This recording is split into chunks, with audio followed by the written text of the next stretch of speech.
hair oiling is the biggest scam in beauty. It is the most misunderstood science. It is the lie that built an entire industry. And at the same time, it is the truth that actually works. Both things can be true. And that is exactly why you have been confused. So we're going to get one thing out of the way right now. There is no oil on this planet, not castor, not rosemary, not argan oil, not some $89 monk blessed influencer endorsed ancient secret in a fancy bottle blend that is going to take you from shoulder length to butt length in 30 days. That is not science. That is not tradition. That is TikTok fan fiction. It is influencers selling you fantasies that they know that you're gonna buy because you are desperate for hair growth, and it works. Not the oils, the marketing. That is why every single week your For You page is full of people promising miracles in a dropper bottle. But here is where it gets messy. Hair oiling is not all lies. There is real science buried underneath the hype. There are legitimate peer-reviewed studies that explain why oiling can help, just not in the way that you have been told. Because the truth, the real, boring, unsexy truth, does not sell. It doesn't go viral. It doesn't make anyone rich. Retention is not a sexy hashtag. Slip and friction reduction does not move product. So instead, you have been sold fairy tales, and those fairy tales cost you money, time, and probably left you wondering why your hair never looked like the girl in the before and after video. So over the next hour, I want to pull this entire thing apart, every single piece of it, the cultural history, the science, the marketing psychology, the TikTok scams, and yes, my own story, because I used to believe all of this as well. I made the videos, I gave the advice. I swore to you that castor oil grew my hair 3 inches in 2 months, and I was not lying. My results were real, but what I did not understand at the time was why. That is the difference between being a believer and being informed. So get ready, guys, because this is not going to be a quick tips and tricks video. This is a forensic deep dive. We are going to expose the lies. We're going to dissect the science, rebuild your entire understanding of hair care from the ground up. And by the end of this, you are going to see oiling for what it really is. Not fertilizer for your follicles, but armor for your hair strands. Not a miracle potion, but a maintenance ritual. And once you see it, you cannot unsee it. Quick pause before we keep going. I'm not a doctor. This is education. This is not medical advice. If you have medical scalp conditions, dandruff that won't go away, psoriasis, seborrheic dermatitis, alopecia, you need a dermatologist, not a YouTube video. So what I am is someone who has spent 6 years testing pretty much every oil trend, reading the research papers, making the expensive mistakes, and finally cutting through what is real and what is marketing. So no, I am not here to diagnose you. I am here to hold the beauty industry accountable, hold myself accountable, and give you the truth that no one with an affiliate code is willing to say out loud. This is my old routine, 2018 to 2020. Back then, my hair routine was, let's just call it minimalist. So I washed every other day with a sulfate shampoo, usually whatever was on sale at the drugstore, herbal essences, Pantene, Head and Shoulders, whatever I grabbed off the shelves. But here's the crucial part. I used absolutely no leave-ins, no silicones, no serums, no leave-in conditioner, no heat protectant, nothing. So my entire hair care routine started and ended in the shower with a shampoo and conditioner, and then on wash days I went all in with oils. When I say oils, I don't mean like a couple drops for shine. I mean like literally coating my hair. So I would take coconut oil or castor oil, sometimes both, and I would literally drench my lengths and ends until they were completely saturated. We are talking tablespoons of oil, thick, sticky oil, messy. I would massage my scalp for 5 to 10 minutes, really working it in with my fingertips. And then I would wrap my hair up and I would literally sleep in it overnight. I'm not kidding. By the next morning, my hair looked like I had quite literally dumped my head in a deep fryer. Greasy, heavy. But here's the thing. So when I combed through it, I had no tangles, no snags. The comb just glided through my hair. And for the first time in my life, detangling did not feel like ripping Velcro apart. And when you're in your bathroom, hair dripping with oil, comb sliding through with zero resistance, it feels like proof.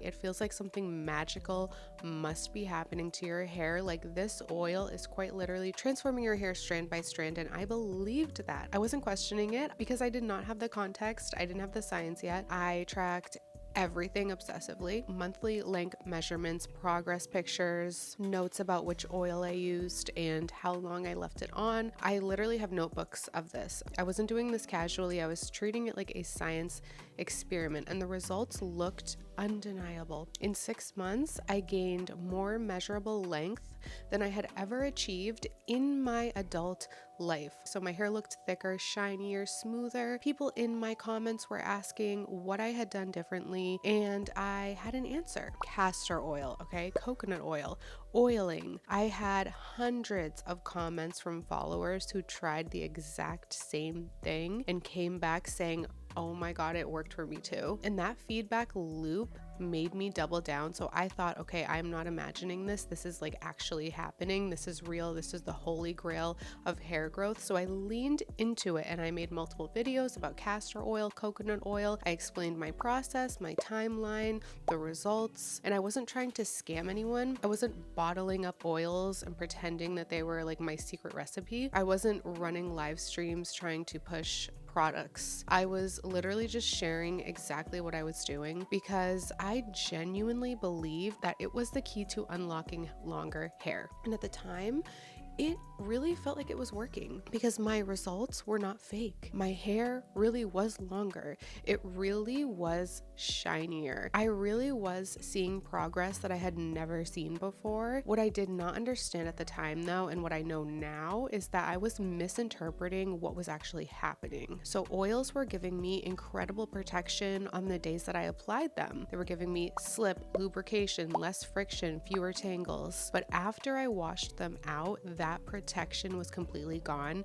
And because I was not using leave-ins, serums, or anything to bridge the gap between oil days, my hair was basically unprotected every other day. So why did it look like my hair was growing faster? Because on oil days, the level of protection was so dramatically better than my baseline that it changed literally everything. The retention was real, the results were real. The mechanism, the growth story that I believed was wrong. I wasn't lying when I say that oils worked. They did work, just not in the way that I thought they did. So here is the blunt truth. Your hair grows at a genetically predetermined rate. For most people, it is about ½ an inch a month, maybe a little less, maybe a little more if you're lucky. 6 inches a year on average. That is your biology, that is your DNA, that is your hormones. And no, rubbing rosemary oil on your scalp will not suddenly double that rate. No influencer's growth challenge is going to hack your follicle clock. That speed is non-negotiable. So why do some people swear that they've seen their hair grow 3 inches in a month after starting a new oil? Why does it feel real when you measure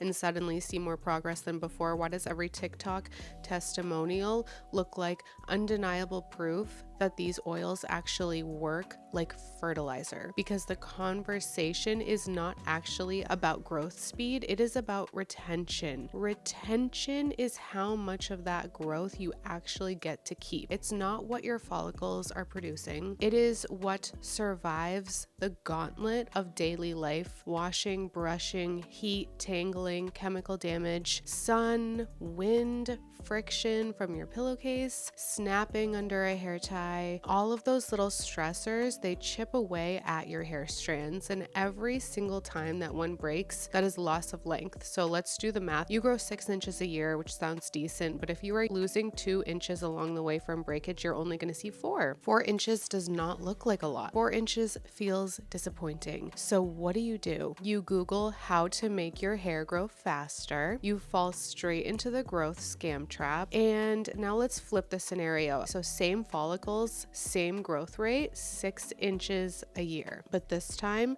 you are protecting your hair. So you're oiling before you wash, you're reducing friction, you're not ripping tangles out like Velcro. Instead of losing 2 inches to damage, you are only losing half an inch. And suddenly at the end of the year, you have 5.5 inches of progress. Same follicles, same biology, same 6 inches overall growth, but this time more of it is surviving. And when you actually look at your measuring tape, when you take that progress picture, when you compare your January hair to your December hair, it looks like you grew faster. It feels like acceleration, but it's not. It is preservation. And that difference is everything. So think of your hair follicles like factories. They are producing product, half an inch of hair every single month like clockwork. They don't speed up just because you dumped oil on your scalp. But once that product leaves the factory, it is at risk. Imagine a factory making 6 boxes a month, but the shipping company breaks 2 of them in transit. And at the end of the year, you only receive 4 boxes. That's poor retention. Now imagine the same factory, same speed, but now every box is bubble wrapped, cushioned, handled carefully, and suddenly all 6 arrive intact, or maybe you only lose 1 along the way. That is retention. And it looks like production sped up, but the truth is the factory never changed. The shipping process did. This is your hair. Follicles pump out the same half inch every month. Whether you actually see that progress depends entirely on how much breakage you prevent. So this is why oils feel like they're making your hair grow faster. Oiling does not speed up the factory. It bubble wraps the boxes. Let's think of it like that. Coconut oil makes your hair slippery. Castor oil coats them so that they can't not slip equals less friction. Less friction equals fewer snaps. Fewer snaps equals more length left at the end of the year. But here is the psychological trap, and it is the same one that I fell into. So when you suddenly see less hair in your brush, when you feel fewer tangles, when you measure an extra inch after 6 months of oiling, it feels like you hacked growth. So your brain tells you, holy, this oil made my hair grow faster. But no, your hair didn't speed up. You just stopped destroying it at the same pace. And this is where influencers cash in, because retention does not go viral, guys. Nobody clicks on a video titled "How to Stop Breakage by 20%," but say 3 inches in 30 days and suddenly you have 1 million views. It's the same mechanism, just different marketing. And that is why I tell you guys, it wasn't growth, it was survival. Survival is what decides whether you see your full 6 inches of growth at the end of the year or whether you end up with 3 or 4 and feel cheated. Survival is what determines whether you think your hair is stuck or whether it suddenly feels like it's growing faster than ever. This is the part that I wish someone had screamed at me in 2018, because I honestly thought that I had cracked the code. I thought castor oil was stimulating my follicles, waking up dormant roots, accelerating biology, but no, the factory was always the same. I just finally stopped smashing the boxes on the way out. And here is the part that no one wants to admit. Retention does not sound sexy. It does not sound miraculous. It doesn't sell. It literally doesn't, but it's the only thing that actually matters. Your follicles set the pace. Your habits decide the outcome. Growth is automatic. Retention is earned. So stop asking how to grow faster. Start asking how to break less, because the answer is not acceleration, it is preservation. So for thousands of years, women have been oiling their hair. India, Africa, the Pacific Islands, the Mediterranean, all across the world, oiling was not just hair care, it was culture. But here's the part that TikTok never tells you. These practices were not about miracles. They were not about 3 inches in 30 days. They were not about promising overnight transformations. They were about care. They were about community. They were about survival. So let's start in India, where oiling is more than a trend. It is tradition. Ayurveda, the ancient system of holistic medicine, included scalp oiling as part of champi. So picture it, a mother sitting with her daughter on the veranda at dusk, pouring warm sesame or amla oil into her palm, massaging it gently into the scalp, not because she thought that her daughter's hair would sprout inches overnight, but because it soothed the nerves, it calmed the mind, and it kept hair strong over a lifetime. Champy was self-care before that phrase even existed. It was about balance, mind, body, spirit. The shiny hair was just one benefit of a bigger philosophy. And here's a fun fact: the English word shampoo comes from champy, so that is how embedded this ritual was. Nobody doing champy believed that it was a magic potion. They knew that it was maintenance. Now jump to the Pacific Islands, okay? I'm actually 25% Pacific Islander. Imagine being blasted by intense sun, surrounded by salt water, humidity. That environment wrecks hair. Islanders learned early that coconut oil was the answer. They used it to coat their hair before swimming, to shield strands from sun damage, to keep frizz and brittleness at bay. Coconut oil wasn't luxury, it was literally daily survival. It wasn't packaged in frosted bottles with marketing copy about rare exotic blends. It was literally scooped straight from the source, worked into hair by mothers, sisters, aunties, as casual as cooking with it. Coconut oil was integrated into life itself: cooking, skin, medicine, hair. And again, it wasn't sold as a miracle. It was recognized for what it actually was: armor. So across Africa, hair practices were even more sophisticated. So women would develop blends of plant oils and butters like castor, palm, baobab, and shea. Textured hair by nature is just prone to dryness and breakage. Oils and butters were not optional, they were essential. So they locked in moisture, they made protective styling possible, they kept hair healthy over years, not weeks. And hair care was not just vanity, it was cultural. Artistry, identity, hairstyles signaled tribe, status, stage of life. Oiling was woven into community gatherings, rituals, and bonding. So no one thought that a dollop of shea butter would wake up dormant follicles. They knew that it kept hair from breaking, from drying out, from snapping. The miracle was not growth acceleration, the miracle was resilience. And then there is the Mediterranean. Olive oil was literally everywhere, in food, in skincare, in medicine, and yes,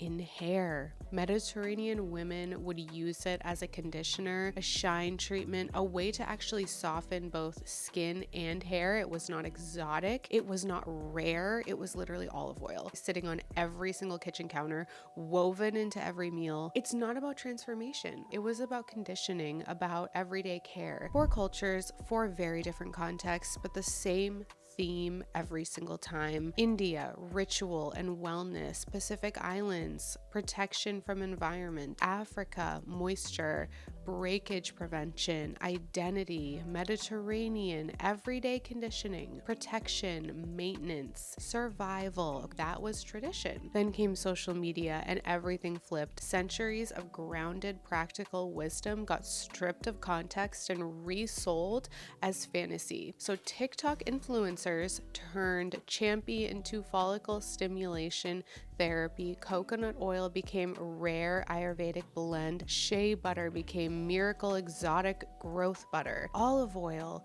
literally sitting in your pantry, got rebranded as Mediterranean elixir. They took practices that were never meant to be miracles and repackaged them as miracles. So they slapped Sanskrit on the label. They poured the same oil into frosted glass droppers and they sold it for 89 bucks with free shipping and an affiliate link. And people, myself included at one point, believed it because the marketing was literally that good. Why did it work? Because desperation sells. Hair is emotional. When someone feels like their hair is stuck, when they have been measuring the same length for years, when breakage convinces them that their hair does not grow, they are vulnerable. They want hope. And TikTok knows how to sell hope. Perfect before and after lighting, viral hashtags, claims like 3 inches in 30 days, influencers tossing oils into aesthetically shot bathrooms, swearing that this one blend is the secret that you have been missing. It bypasses logic and it hits you where it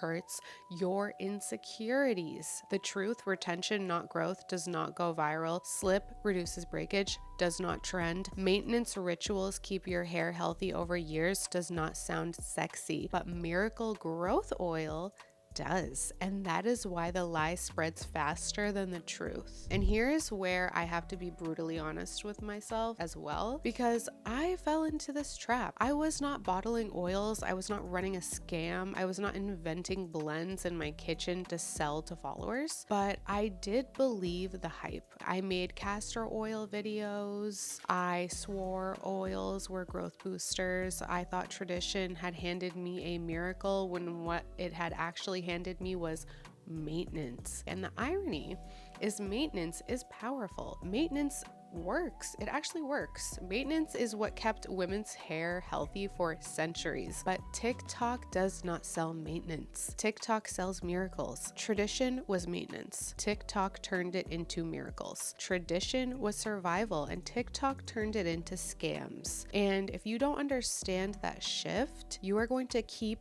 chasing promises that were never real. This is the part where the lies stop and the receipts come out. So TikTok gives you hype. The beauty industry gives you slogans. But here, you are going to get the real story. I'm not doing that, okay? The unsexy, not so viral, actual science of what oils can and cannot do. And here is the twist. The truth is still good. It's not miraculous. It's not gonna grow you 3 inches in 30 days, but it does explain why people like me and probably like you saw results and thought this has to be growth. It wasn't growth, it was survival. And here are the mechanisms that make that survival possible. So we're going to start with coconut oil because this is the one that actually earns its reputation. Most oils cannot penetrate the hair shaft. They sit on top, they coat, they add temporary slip,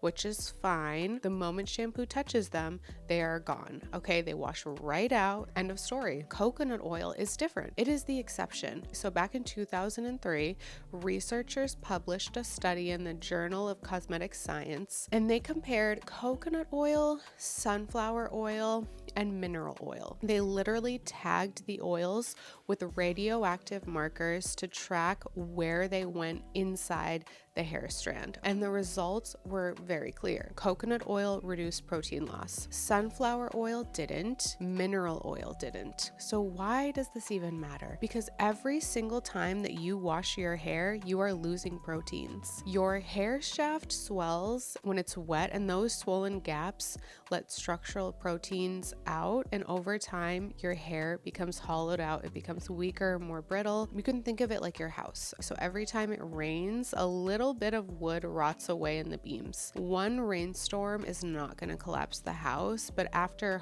hundreds of storms, the beams are technically compromised. The structure gives away, and coconut oil changes that. Its fatty acid profile, specifically lauric acid, is small enough and straight enough to slide between the cuticle scales and actually get into the cortex. And once it's in, it binds with proteins, filling the gaps. It's like reinforcing your beams before the rain. So when you shampoo, less protein leaks out. It is not mystical. It is not ancient secrets unlocked. Like, I'm so sorry. It is literally chemistry, you guys. Coconut oil's molecular shape just happens to fit in the hair shaft like a key in the lock. Think of it like sending your hair into battle. Without protection, your hair strands are going to come back battered and bruised. With coconut oil, they have armor strapped on. Literally, they don't come back untouched, but they come back stronger than they would have otherwise. So that is the power of coconut oil. It's not miracle growth. It is just structural reinforcement that stops your hair from weakening every single wash day. Now I want to talk about slip. This is the mechanism behind 90% of the oil miracles that you see on social media. This is why castor oil has a cult following. This is why people swear by overnight oiling challenges. And here's what's really happening. So when you apply oil, you are coating the surface of your hair with a lubricating film. And that film acts like grease between strands, letting them slide past each other instead of knotting together. Less friction strand to strand, less friction between your hair and your brush, less friction between your hair and literally everything else. And here's the domino effect of all of this. Lower friction equals easier detangling. Easier detangling equals less tugging. Less tugging equals fewer mid-shaft breaks. Fewer breaks equals more retention. More retention equals what feels like faster growth. That is the illusion, you guys. Think about unoiled hair like Velcro. Every single cuticle is slightly raised and they hook into each other, so that's why knots form. That's why detangling feels like ripping Velcro apart. Now imagine rubbing that Velcro on silk and suddenly they can't grab, they glide. So that is what oil does. And that glide,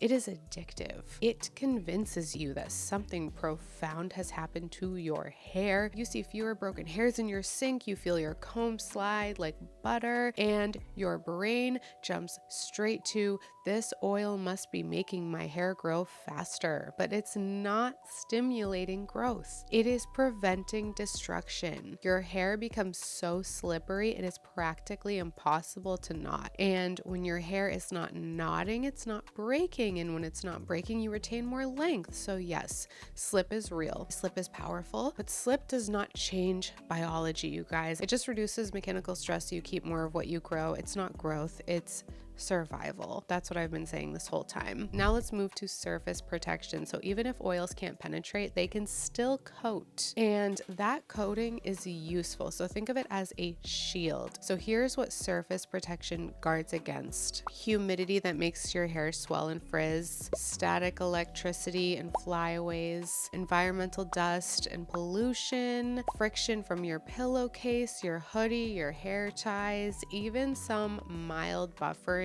against heat if layered with proper protectants. It doesn't make your hair invincible, but it makes your hair more resilient. It reduces daily wear and tear. But here's the thing. Oils create films that are uneven, patchy, and inconsistent. Silicones, the lab-engineered cousins, do this job more predictably. Dimethicones, cyclopentyl siloxane, they were literally designed to coat hair evenly, reduce static, block humidity. That is why your $5 drugstore serums sometimes outperforms a $60 rare botanical elixir. The lab-made version was engineered to do exactly what oils only sort of managed to do. That doesn't mean oils are useless. It just means that surface protection is about shielding, not miracles. It is about reducing how much the outside world beats your hair up. You can think of it as bubble wrap. Oils cushion your hair against impact. You don't notice bubble wrap when everything arrives intact, but you definitely notice when it saves your fragile package from shattering. So that is what surface protection is. It is invisible. It's not flashy, it's maintenance, it's not magic. And now, the hardest pill to swallow. The one influencers never say out loud. Oils do not hack biology, you guys. Period. No oil is going to tell your follicles to produce hair faster. No oil is going to change your genetic growth rate. No oil is going to stretch your anagen phase. No oil wakes up dormant follicles. No oil creates new follicles where none existed. Your growth pace is set by biology, genetics, hormones, age, nutrition, stress. If your thyroid is off, if your hormones are fluctuating, if your diet is lacking, your hair reflects that. Oils on your scalp do not change those systemic processes. The average half an inch a month, 6 inches a year, that is the conveyor belt. Oils don't make the belt move faster. What oils do is protect the shipment once it leaves the factory. So they keep the boxes intact. They don't make the factory produce more boxes. Here's why the myth sells. When people retain more length, it looks like faster growth, right? You measure more inches, you take a progress picture, and your hair looks longer, and you just assume that biology must have changed. Influencers know this. Trust me, they know this. They know that if they explain the boring truth, this just helps you break less. It's not gonna go viral. But slap growth oil on the label, film a dramatic before and after, and suddenly it is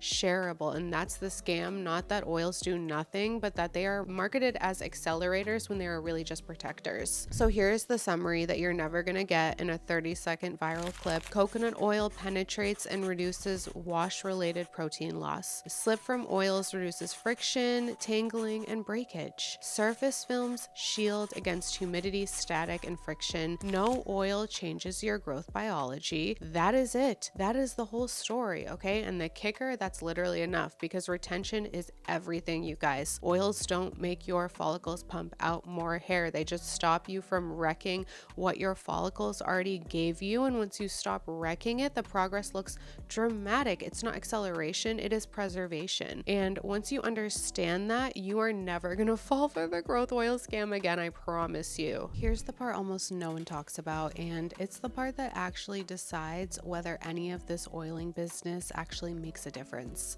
Your scalp. So your hair does not grow from your split ends. It does not grow out of the bottles lined up in your shower. It grows out of follicles buried in your scalp. And your follicles are living tissue, tiny organs that survive or struggle depending on the environment that you put them in. Oils do not rewrite your DNA by any means. They don't make your follicles sprint, but some oils can actually change that environment. And the environment is what decides whether hairs stay in growth for years or get pushed out early. So in a healthy scalp, most hairs sit in the anagen phase for years. So that is how people grow waist length hair, not because their follicles are faster than yours, but because their scalp lets those follicles keep working without interruption. The moment that the scalp goes hostile, that balance changes. Inflammation kicks in and the body releases cytokines like interleukin 1 and TNF alpha. These are not wellness buzzwords. They are actual chemical messengers that literally tell follicles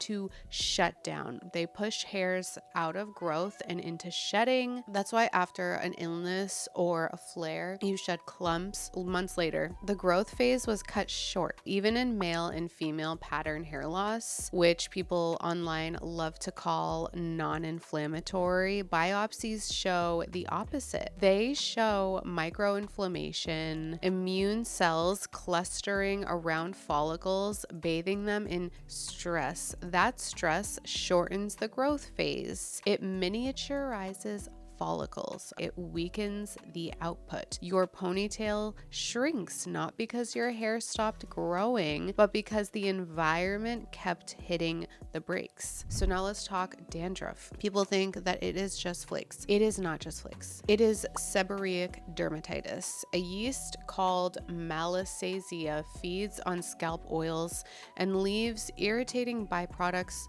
behind. Those irritants inflame the scalp and generate oxidative stress. Hairs coming out of that scalp are weaker, they are rougher before they even see daylight. That is why clinical studies on antifungal shampoos are so striking. Ketoconazole, the active ingredient in many dandruff products, was tested in men with pattern hair loss. After months of use, they had more hair sitting in the growth phase and better density, not because the shampoo sped up biology, but because it calmed the scalp environment. Another trial with zinc parathione, the classic Head and Shoulders ingredient, showed the same exact thing. Thicker density, better retention, in some cases close to what we see with minoxidil. A dandruff shampoo matching Rogaine in outcomes shows you how powerful scalp environment really is. Then we have infections like folliculitis. On the surface, it looks like pimples on the scalp, but underneath it is inflammation inside the hair follicle. Sometimes it's temporary, sometimes it becomes chronic, and once scar tissue replaces a follicle, that follicle is gone forever.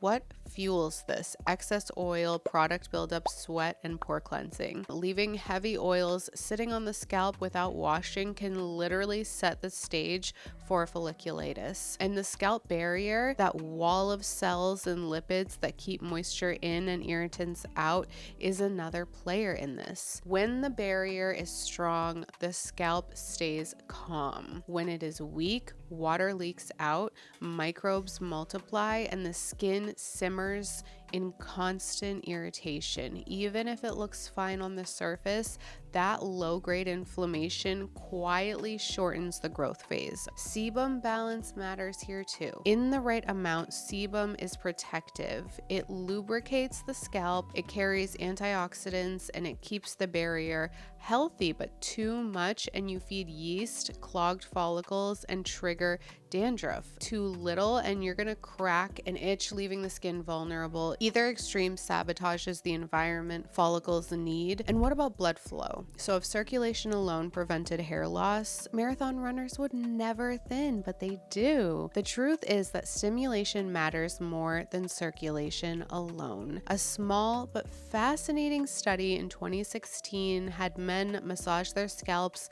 for 4 minutes a day over the course of 6 months. Their hair shafts thickened and gene activity in the follicles shifted. Growth genes went up, inflammatory genes went down. No oils were used, just fingers. The massage was the star here. Oils were only the glide that made the ritual comfortable. So where do oils really fit in all of this? Oils don't make follicles grow faster, but they can stabilize the ecosystem. They can help keep the scalp calm, clean, and balanced. A lightweight pre-wash oil can dissolve sticky sebum and product, which makes shampooing more effective without scrubbing the scalp raw. And that means less barrier damage and less inflammation. Tea tree oil helps to keep malassezia in check. Coconut oil moisturizes dry scalps, but it is comedogenic, so it's best to use on the lengths because it does reduce protein loss during washing. That is retention. Rosemary oil adds antioxidants and it has mild antimicrobial and circulation supporting effects. And yes, that brings us to the rosemary study. In 2015, researchers compared rosemary oil to 2% minoxidil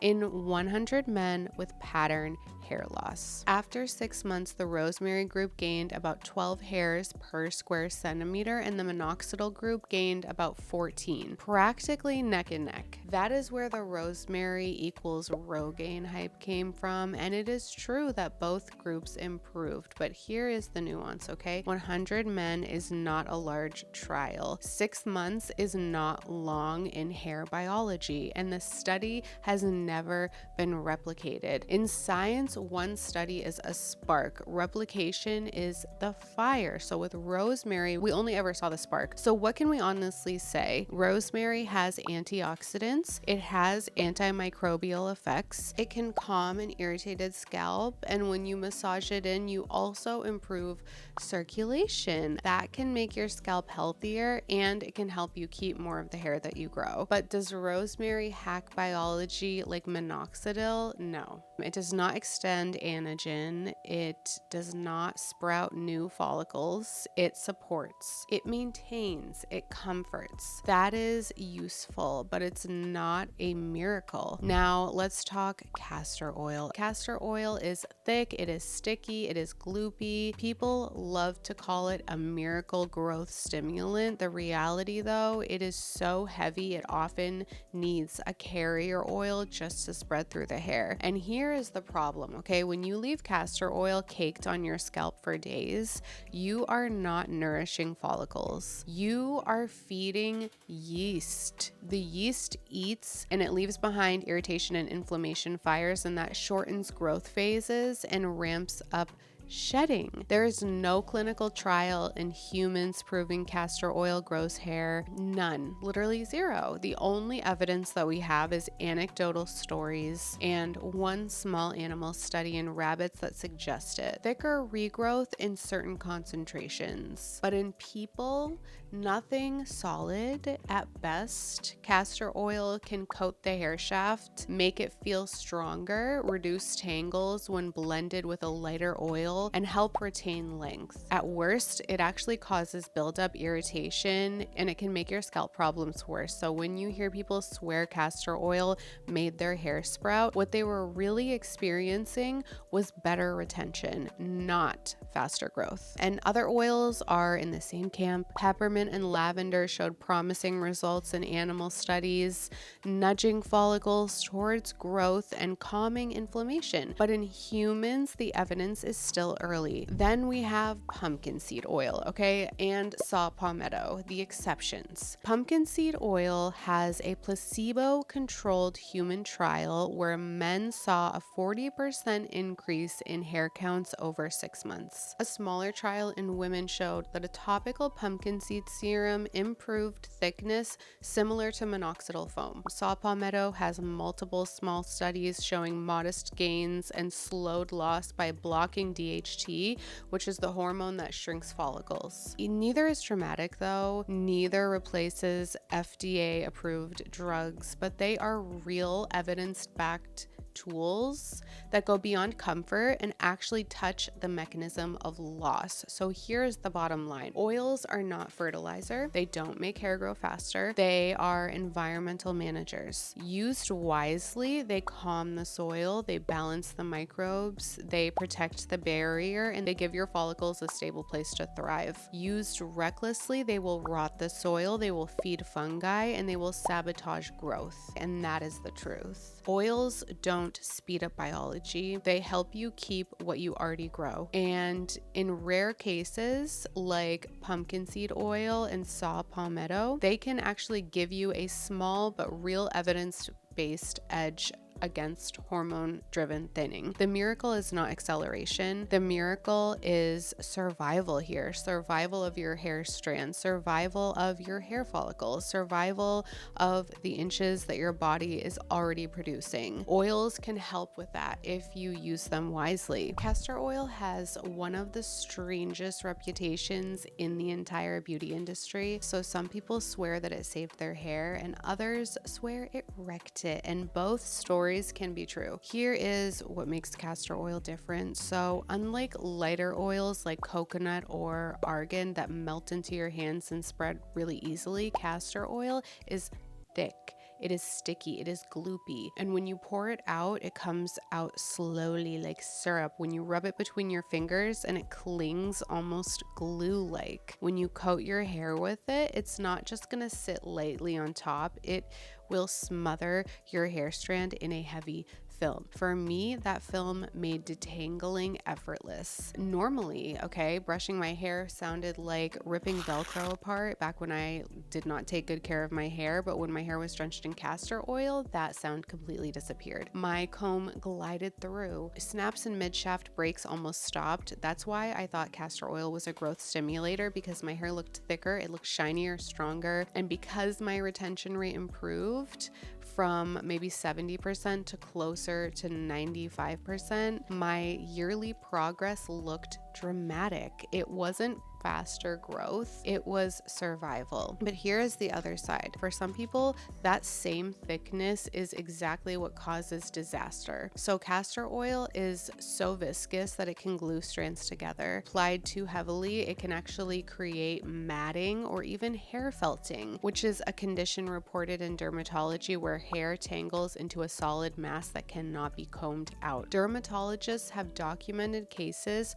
where patients literally had to cut their hair off because of severe matting triggered by overuse of castor oil. That is how sticky and unyielding this oil can be. In the science, there's almost no evidence at all that castor oil stimulates follicles, I'm sorry to say. A few animal studies suggested it might help regrow shaved fur, but there's no replicated human data. What we do know is that ricinoleic acid, the main fatty acid in castor oil, has mild anti-inflammatory properties. That might soothe some scalps, but it is not waking up dormant follicles. It is not lengthening anagen. It is not biological fertilizer. What castor really does is mechanical. It coats your hair so thoroughly that tangling is harder. Less tangling means less breakage. Less breakage means more retention, and that is it. The illusion of growth comes from keeping more of what you are already producing. And this is the caution nobody says out loud. Not everyone's hair type tolerates that heavy coating. Fine hair can collapse under the weight. Curly and coily hair can lock together and form knots. If you don't dilute castor oil with a lighter carrier oil, if you leave it on for days without a proper wash, it can feed yeast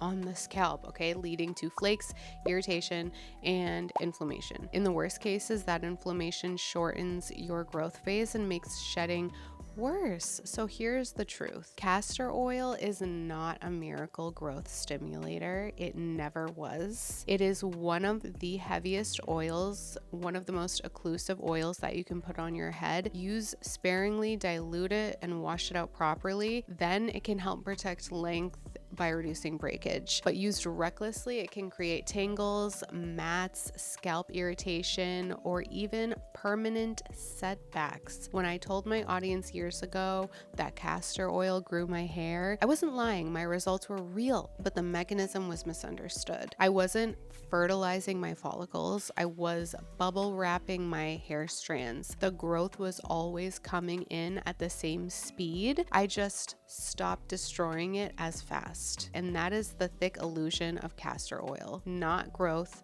retention, not stimulation, survival. So let's actually talk about the part of oiling that gets people the most confused. The part that TikTok clips oversimplify. Drop this on your scalp and your hair is gonna sprout like weeds, okay? Scalp oiling and massage. Your scalp is literally skin. People forget that. They treat it like it is some alien material with magical properties, when in reality, it behaves just like the skin on your face. It produces sebum. It sweats. It sheds dead cells, and it collects residue from shampoos, conditioners, dry shampoos, gels, sprays, even from the air around you. Pollution, dirt, dust, all of it can settle on your scalp. And over time, that buildup does not just disappear. It sits there like grime in a dirty sink. And here's the problem. When you try to clean a sink with just water, what happens? The water is going to run over it. It doesn't budge the grease. You can pour gallons of water down that drain and the grease still clings. That is your scalp. Water alone is not going to break down oily buildup. Shampoo definitely helps, but even shampoo sometimes struggles against stubborn residue if you are relying on sheer scrubbing power. So that's why oil cleansing makes sense. It is fundamental chemistry, like dissolves like. When you apply a lightweight oil, emphasis on lightweight, because slathering half a bottle of castor oil on your scalp is not the same thing. So when you apply a lightweight oil and you massage it into your scalp, you're loosening up that sticky buildup. Sebum, dry shampoo, dead skin, the oil is going to start to dissolve it. Then when you shampoo, it comes off so much easier. And here's the thing, you don't have to scrub your scalp raw to get it clean, which means less irritation, less barrier damage, and a calmer, healthier scalp. Because yes, your scalp has a barrier just like your face. If you strip it too aggressively, you're going to get irritation, inflammation, and in some cases, micro injuries that make your scalp less capable of growing healthy hair. Chronic inflammation around follicles is a silent killer for long-term hair health. Let's clear up the myth. Oil cleansing is not about feeding your follicles magical nutrients. Your follicles do not absorb oils like they are vitamins. What oil cleansing does is make shampooing less harsh. It is cleaning smarter, not harder. But there is another layer here, and honestly, it is one of the only areas where we have a real published research: scalp massage. In 2016, researchers published a study, 23 men, all healthy, no minoxidil, no fancy topicals. Their assignment was 4 minutes of standardized scalp massage every single day for 24 weeks. That is about 6 months. And the results: their hair thickness increased. Gene expression in the dermal papilla cells, which are the control centers at the base of your follicles, actually shifted. Blood flow improved. Follicle health improved. Now, did their hair grow faster? No, but their hair strands became thicker. Their follicles became more robust. Massage alone produced measurable, visible changes. And here's the kicker: there was no oil, there was no growth elixir, there was no influencer blend in a dropper bottle, just fingers and consistency. Translation: it wasn't the oil, it was the act of massage. Oils can absolutely make the massage process more comfortable. They reduce friction, they make your fingers glide, they prevent you from scraping your scalp. But the star of the show, the part that created measurable change, was the massage. Oil was the supporting actor, okay? And this is where the confusion comes in. So when people start using rosemary oil or peppermint oil or some trendy blend, they rarely just slap it on and walk away. They massage it in. That's what I do. And guess what? Massage increases circulation. Massage stimulates nerves. It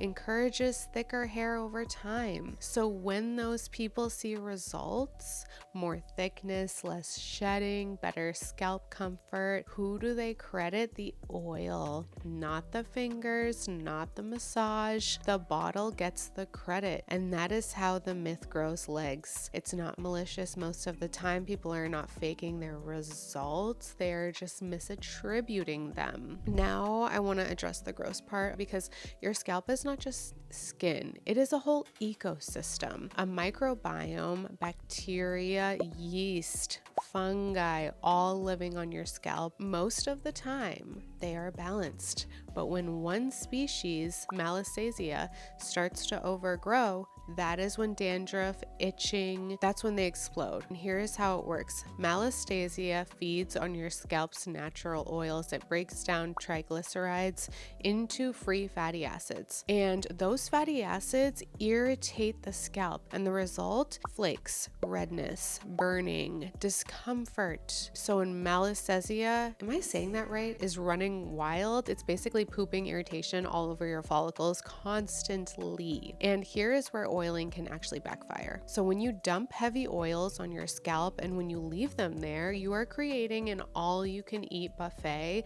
for the yeast. Some people can get away with it. Others will suddenly notice that their dandruff gets worse, their itch gets unbearable, their scalp feels greasy, it feels inflamed. This is why scalp oiling is not one size fits all. For some people, light oiling followed by thorough cleansing supports balance. For others, heavy oiling makes imbalance worse. This is the real truth. Oils can help dissolve buildup so shampooing is easier and so it's less harsh. Massage alone has been shown to thicken hair and improve follicle health, but too much oil left for too long can actually feed dandruff causing fungi. The real benefits often come from the massage, not the oil itself. And that is the distinction that almost no one makes online. Influencers will tell you that this rosemary oil grew my hair. What they really did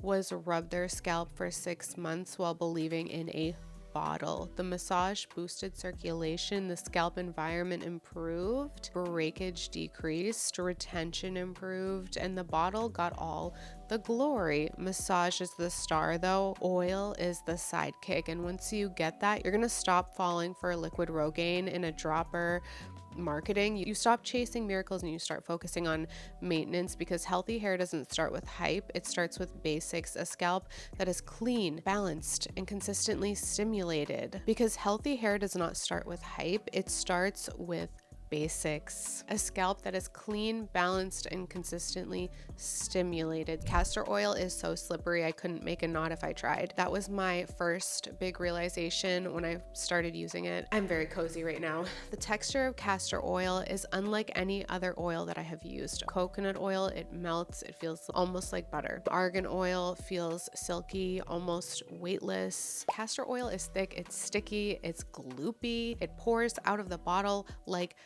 syrup. When you rub it between your fingers, it clings. When you put it in your hair, it doesn't just sit there, it coats every single strand in a heavy film that refuses to budge. And when I say coated, I mean coated. I would slather it from root to tip, sometimes mixing it with coconut oil just to make it a little bit more spreadable. By the time I was done, my hair looked like I had dumped my head into a vat of honey. It was glossy, it was heavy, and it was absolutely drenched. My pillowcases paid the price, my hoodies paid the price, but my hair felt invincible, because here's the thing. Once my hair was covered in castor oil, it simply could not tangle. It was literally impossible.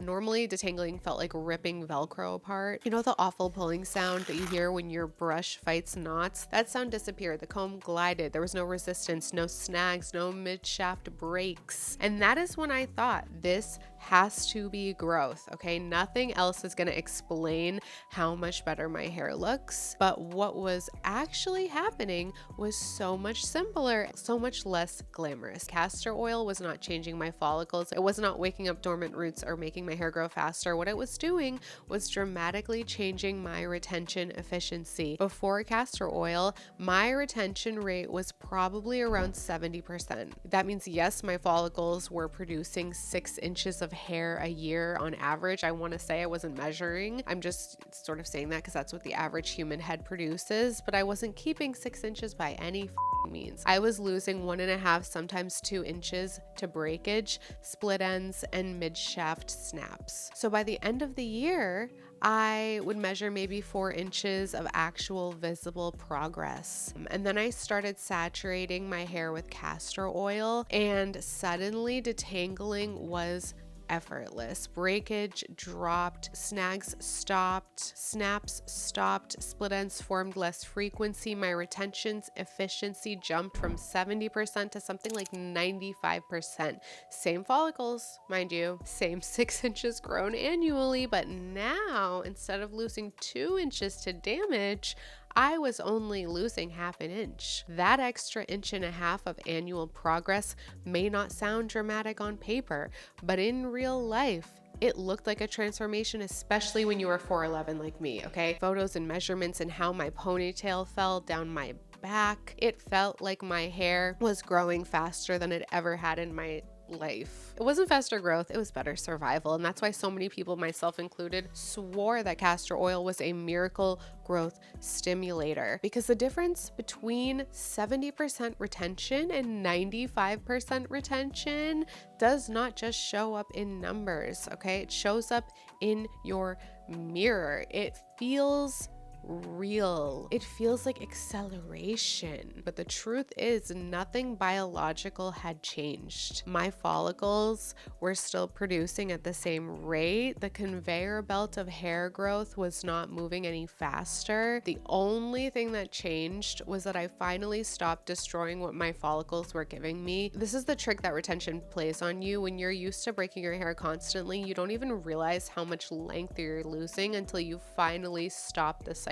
Then the extra 1.5 inches looks like magic. It literally looks like your hair suddenly decided to speed up, and in a way, it did look miraculous. But the mechanism was not growth, it was preservation. And here's the part that matters for me personally. I wasn't scamming, I wasn't making up results. My hair really did get longer. It really did look shinier. It really did feel stronger. When I told my audience that castor oil grew my hair, I believed that with my whole heart. I was just misinformed as to why it was working. I thought the oil itself had growth stimulating properties. I thought linoleic acid was penetrating my follicles and stimulating them to produce more. I thought castor oil was biological fertilizer. What was actually happening though was mechanical. Castor oil was preventing damage, reducing friction, and keeping my existing growth intact. It was slip.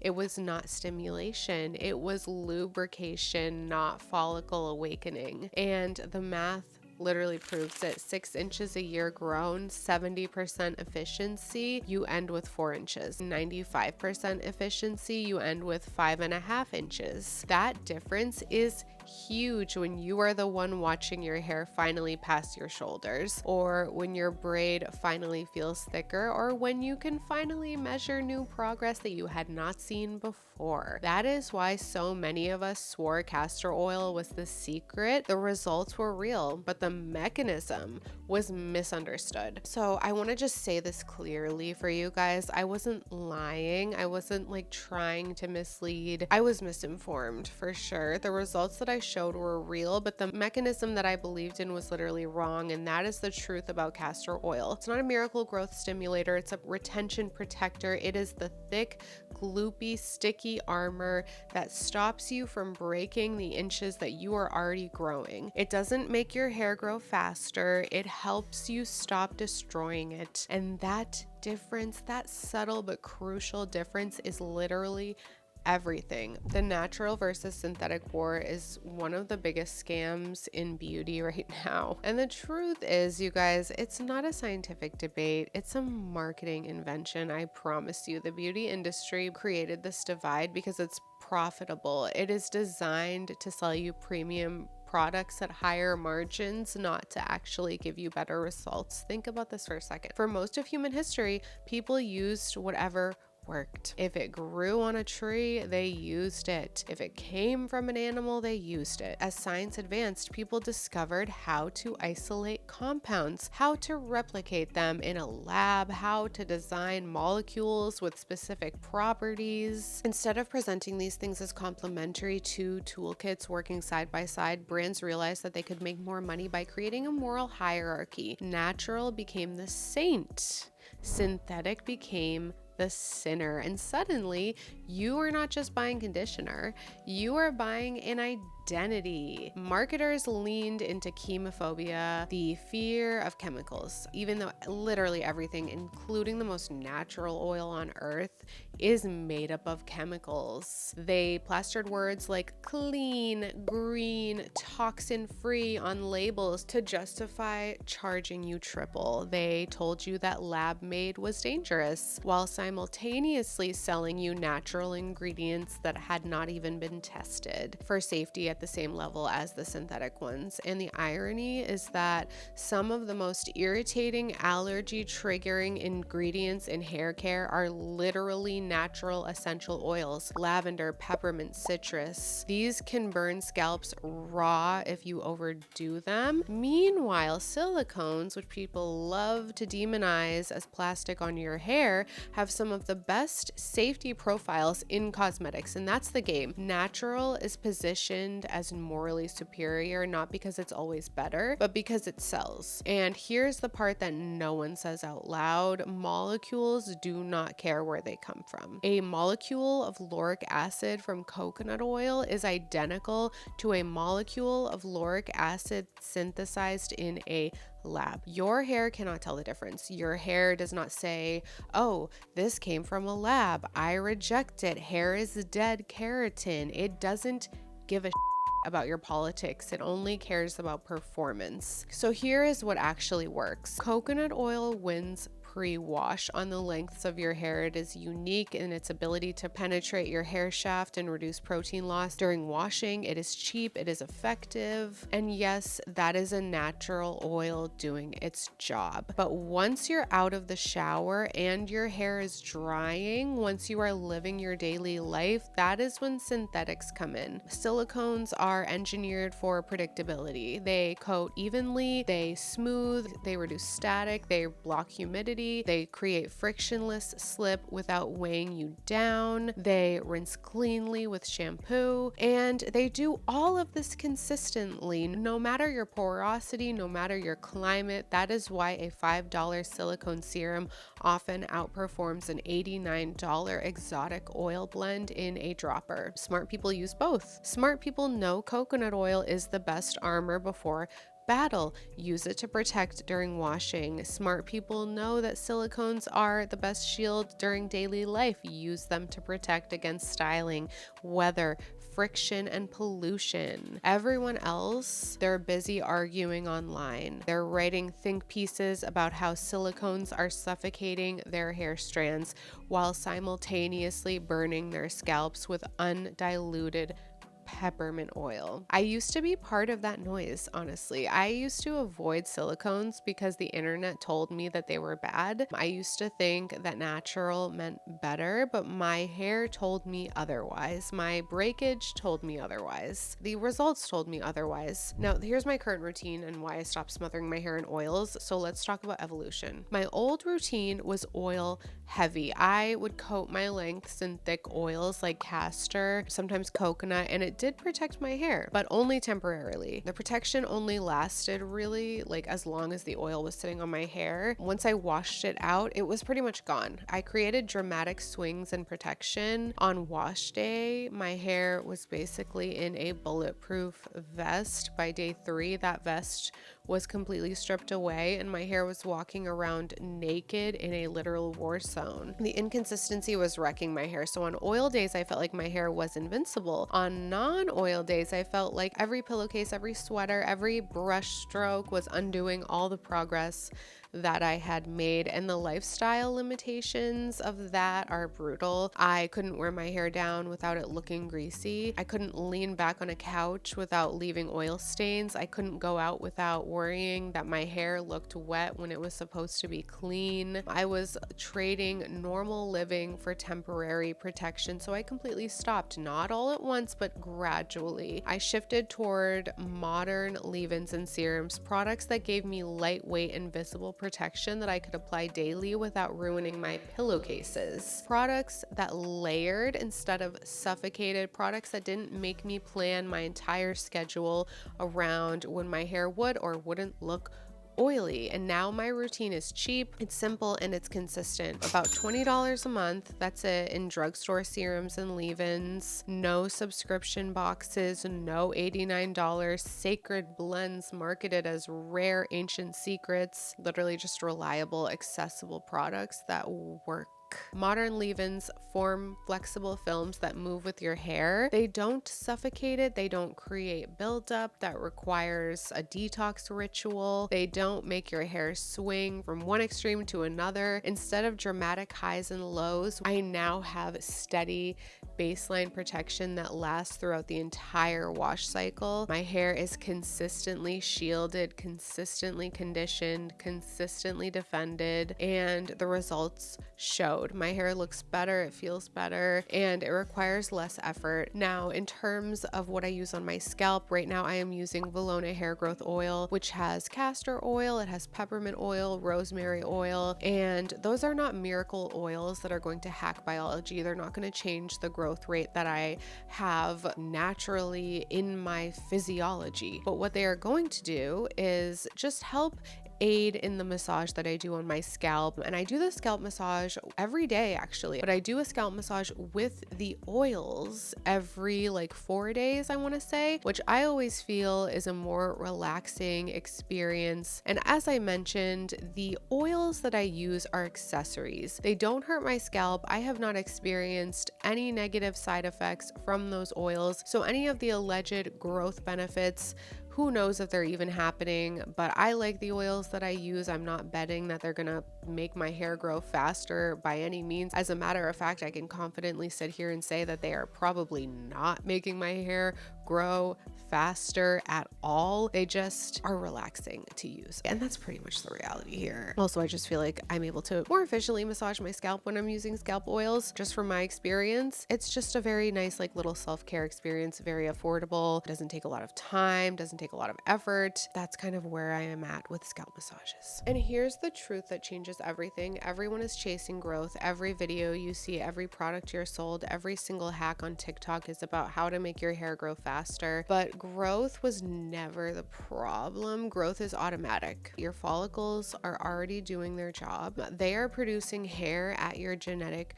rate, which averages about half an inch per month or 6 inches per year. The problem is not production speed. The problem is retention efficiency. Think of it like like a paycheck, okay? Your job is paying you the same salary every single month, but if you are constantly losing money to bad spending habits, overdraft fees, scams, and emergencies, your bank account is never going to grow. That doesn't mean that your job isn't paying you. It means that you're not keeping what you are given. That is your hair. Your follicles are the paycheck. Retention is your spending habits. Strategic hair care can change your retention dramatically. Without protection, though, you might only keep 70% of your growth. That means that your follicles produce 6 inches per year, but 2.5 inches snap off to breakage. You only see 3.5 inches by the end of the year, which is really frustrating, right? It feels like your hair isn't growing, but it is growing. You are just not keeping it. Now, just introduce strategy, introduce pre-washed coconut oil to reduce protein loss, introduce silicones and leave-ins to protect daily friction, introduce consistent balanced care instead of chaotic cycles of neglect and over-oiling, and suddenly your retention jumps to 95%. Same follicles, same growth, but now instead of losing 2.5 inches, you are only losing 1/2 inch. By the end of the year, you have 5.5 inches of visible progress. And that feels like magic. That feels like acceleration. Never cut your bangs. But it's not faster growth. It is just better survival, you guys. It is efficiency. And that's the truth. That's the truth the beauty industry doesn't want to sell you, because better survival does not go viral. Improve your efficiency does not trend. What trends is miracle growth oil, 3 inches in 30 days, ancient secrets bottled in glass. The scam is not that oils do nothing. The scam is that they are sold as fertilizers when in reality they are armor. And once you understand that, you stop chasing acceleration and you start focusing on retention. You stop worshiping marketing slogans and you start listening to what your hair is actually showing you. You stop wasting money on miracle droppers and you start building consistent, boring, strategic habits, because boring works, you guys. Maintenance works, consistency works. Your hair does not need miracles, it needs armor. Everyone is chasing growth, but growth is not the problem. Breakage is the problem. Your follicles are already producing at their genetic rate. Your job is not to speed them up, it is to stop breaking what they already gave you. Retention efficiency is the hidden metric here. That is the difference between frustration and satisfaction, between feeling stuck and seeing progress. Oils can help, definitely, but only when used strategically. Serums and synthetics can help, but only when you understand what they're actually designed to do, and none of it matters if you don't grasp the truth. Acceleration is a myth. Survival is the goal. Master retention and you are going to see more progress than any oil miracle ever promised. Oils are armor, silicones are shields, your follicles are the factory. And your job, stop smashing the shipment before it gets delivered, because at the end of the day, your hair is not failing you. Your habits are. Here's the truth that changes everything. Everyone is chasing growth. Every TikTok that you scroll, every bottle that you're told to buy, every viral hack is framed around the idea of speeding things up. But growth was never the problem. Your follicles are already working. They're already producing hair at the pace that your DNA allows, about 1/2 inch a month for most people. That conveyor belt is automatic. You don't need to beg it. You don't need to trick it. The real problem is what happens after the hair leaves the follicle. That is where breakage, shedding, and scalp chaos cut into the inches that you could have kept. Oils do not speed up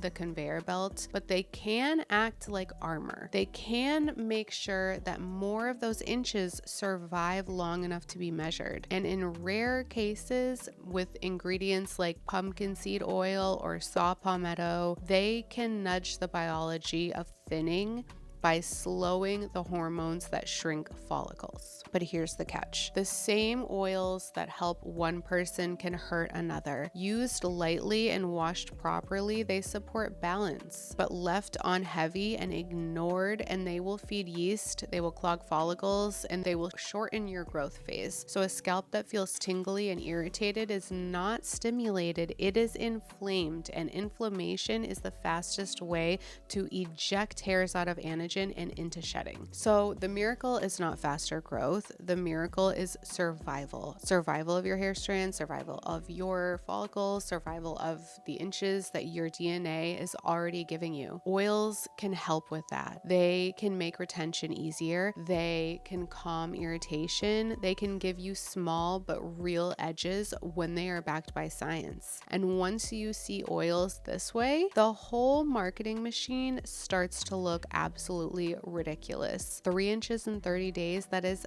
fan fiction. Ancient miracle droppers, that is copywriting. The reality is more boring but more powerful. Oils are not magic. Oils are maintenance. Oils are environment management. Your job is not to make your follicles sprint. Your job is to stop tripping them up. Protect your scalp, keep the barrier strong, balance the microbes, avoid the inflammation spiral, build habits that let anagen last as long as your DNA allows, because that is what every long-haired person in history has in common. Not miracle products, not TikTok hacks, just follicles that were left alone to do their job on a scalp that stayed calm enough to let it happen. That is the truth about hair oiling. It is not fertilizer. It is armor. It is not an acceleration. It is preservation. Oils are not the miracle. The miracle is you keeping what you grow. Thank you guys so much for watching. If you enjoyed this video, hit the like button. Don't forget to subscribe to my channel, and I'll see you guys next time.